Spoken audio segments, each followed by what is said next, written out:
In front of me is Honor View 20, and today I would like to show you how you can manage vibration settings.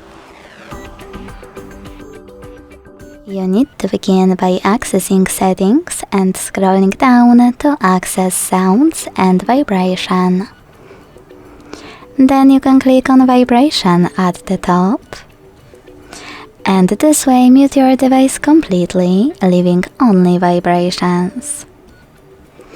You can also scroll down, click on phone ringtone and click on vibration section for SIM 1 and SIM 2.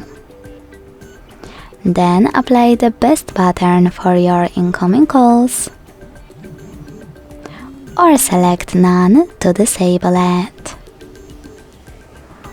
When you finish, click on notification tone and do exactly the same, but this time for your notifications.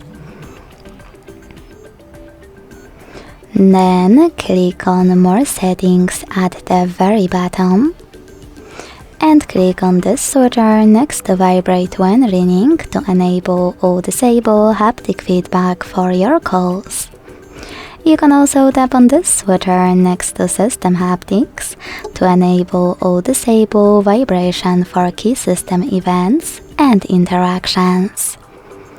Thanks so much for watching. If you enjoyed this video, leave a like, comment and subscribe. Bye!